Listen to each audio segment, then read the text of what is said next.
Thanks. Yeah. For 5 seconds of stuff I'd like to tweet that. I'll talk about it. Cool. Yeah.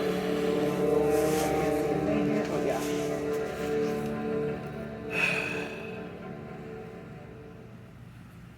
Let me see if I can get the lights on for us. First screening of the... I couldn't resist. I had to go back to the movies. I got back to the... I'll just sit right here. So what's your name again? Umberto. Umberto. I'm Charlie. Nice to meet you. Hey, Dave, can you take a couple pictures of me while I'm doing this? Sure, yeah, I'd be happy to. Cool. There was a girl I've been talking to on OkCupid. She's like, send me pictures. So I was like, because I canceled our date to do this. Cool. No, we'll see. Thanks, Umberto. All right. Do you have any questions? Yeah, so tell me more about the whole idea that came for you making the film and where it came from. The whole. So originally the idea was I wanted to make a movie about a serial killer that I wanted to do kind of like Silence of the Lambs or Henry Portrait of a Serial Killer or Peeping Tom, these kinds of movies I really like. And I thought I wanted to give it a counterpoint. I needed that. I thought and I needed an anchor, frankly. So I thought I said, okay, well, we need a cop. And I wanted to make someone who's the opposite, a strong, capable person who's the opposite of the serial killer. And as the idea of Trump suddenly started shifting and becoming more and more clear and culturally, I began leaning into that part of him. And that became the genesis, basically, was that, yeah. How long ago did this whole... I filmed it in 2018, October of 2018. We faked for 4th of July. We were rushing to get it done before the leaves changed color because we shot in New York, where I'm from. Oh, was it difficult to shoot? Like We had 19 days, which is not much time. It was very fast, actually. Let me take off my mask. It was very fast. We shot 19 days, which is pretty quick, honestly, and we did that whole thing, the whole movie in that time. We did one pickup day, actually, so 20 days. But we shot very fast. We had to. We just didn't have the money, which is why it's like such an 80-minute movie. Every dollar goes on screen. We kept it as tight as possible. Was it difficult finding funding for a genre film? It was okay. Honestly, friends and family, and I kept the budget way tight, and I gave people points on the film also, like my collaborators. So they would, like, okay, you may be getting paid what you deserve or want, but you will own a piece of the film. And they called in favors, like the cinematographer Bernard or my producer Dan. Oh. Was it always the idea to have the serial killer be like have been influenced by like the right wing radio? That actually came stronger and stronger as Trump stuff developed. That became more and more of the thing for me is the idea of like Trump. But I caught it way early. I was pushing for it even more honestly at one point. I was like, no, we're distracting from the story, which is this girl. She's the stakes. She's what we care about.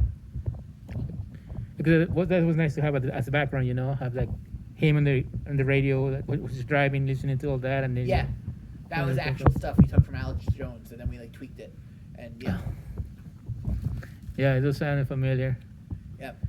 Tell me more about the casting. Everyone was unknowns. Yasha went on to kind of have a quasi blow up career where she is now like a supporting role on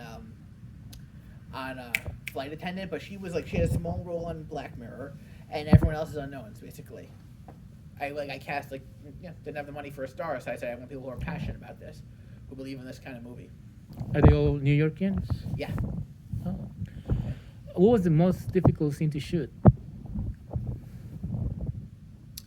The thing that we filmed last actually was the final day in the rain, where it was like that was real rain. We didn't have rain machines. That opening sequence stuff, and it was the end of October, so it was like raining fucking cold. And it was the end of October, so everyone was freezing, and we didn't have much time. And they said to me, you're up to the Abbey now, which means that they're cutting me off at that day. And I said, oh, good, I'm up to the Abbey anyway. The Abbey is a film term, it means like the second to last setup of the day. So you're saying we're fucking out of time, it's pouring rain, everyone's uncomfortable, and it's October 29th or whatever the fuck it was. So it was like sleet, it wasn't just rain, it was cold, freezing rain. And I was like, I had to sit there and be like the one who's like, okay, chin up, we're gonna get this, it looks good. And I think ultimately the film was well served, but I think the movie looks like a great fucking opening thing where this, like the rain and the windshield wipers and the girl. But filming that logistically was really frustrating because the rain also was fucking around with the dream sequence that we filmed that same day. And that was fucking with our continuity, making the lighting match on her. But it worked out. What did you shoot it on? Red camera, the Monstro. It's 8K. Oh, so it's 8? You shot an 8K? 8K, and then I like doing little tweaks in post, honestly, punching in a little bit, tweaking it. So shooting in 8K, we had to, the new DVDs come out, they're 4K Ultra HD. So you do 8K, you're allowed to do things that you can do, switch things up a little bit. It gives you a little creative freedom. And what else? Tell me about the special effects, like the gore and all that. How did you decide? My buddy Damien, he's a hardcore horror cinephile. I recommend if you like horror stuff, check out his film Terrifier. But he did it for me. I've known Damien literally since I was 19 years old. He and I go way back, and I was like, you know what, Damien, I'm calling in a favor with you. Okay, 'cause, yeah, that added to the film, you know, having the violence. And of course, anything that you had to leave out of the film that you felt could have. We shot one scene that we cut. It was literally, we only had one angle of it, and we had a wide, what they call a master of it. We only had one shot of it. It was basically her being like, I don't know if I can keep going. And he's like, you want to quit? And she's like, no. She's like, then let's get coffee. That was that. It was like literally like maybe a half page, which is like 30 seconds to maybe a minute of dialogue. And we just, it was like, we only covered it because we had to in the script. I wanted to show her character kind of faltering, but we ended up cutting it. We thought she is the engine of this thing. We really wanted to keep her character strong, so we cut that bit. And it was always intended to be this whole race thing with, you know, the cop That and was all absolutely 100%. 100%. That was in there from go. Like, well, what kind of guy would this guy prey on? And once I started redoing research, it got more and more clear. Like, there really is a grim sleeper, and there's other people who do this, like Jack the Ripper. They prey on prostitutes. It's fucked up, but that's the reality.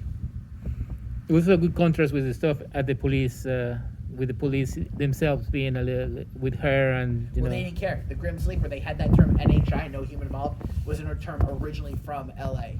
The LA crime police, that they did not care. They labeled these black prostitutes like the grim sleeper write terrible things to them, and they didn't care. They dismissed it. Cool. Nowadays, what are you working on? I'm working on my next movie, which I want to make kind of a different kind of thing about a comedian, like a filmmaker making a movie, and it's gonna be like kind of 8.5 from Fellini about the process of making a movie, and also being young and whatever else, about being in your 20s and being in New York. One of the things as an independent filmmaker to have your movie shown in the theaters, like, you know. Yeah, Because this is literally the first time people have watched this movie in a theater, like paying customers. So I'm very grateful to you, Umberto, and my friend Dave. And was it hard to bring it into the theater, or? Took a little time. I mean, to process all the footage and stuff to make sure it was like, you know, properly colored and things. Like, it's only raised the stakes. It was actually supposed to be released into theaters by Vertical, my distribution company, but they were like, with COVID, they thought things would be opening up more. It was supposed to be out April 16th, which I guess it is. No, it's not. What day is today? It's like 3 weeks later. I think it is. It was supposed to be out in theaters April 16th, but they kind of said, look, we think we could do it. We might not, but we don't. Just COVID restrictions of half the theaters are empty. It wouldn't make back the money that we put into it. We'd break even approximately, they figured. So I said, okay, never mind. But we arranged this with the Lumiere because I really wanted to be in theaters and talk to them. And I know Peter, one of the guys from college. Well, do you have any deals for distribution streaming? It's on Amazon. It's on iTunes. It is streaming, if you guys want, for like $7 off Amazon. And that's how a lot of people, and most people, have been viewing it, actually. Not even most, almost everyone, other than so far 2 people. And where can we follow you, or are you in social media? I am C Scharfman on Twitter, and I have an Instagram account, but I'm not really big into social media. But if you follow me on Twitter with Scharfman, I sometimes go, oh, great movie choice. I like that. Or this guy does the thing like, pick your favorite film from these 4, and I pick one. So it's not like I'm big social media typing or hyping up my work every day, but yeah. Oh. Thank you, Umberto. Thank you. Yeah.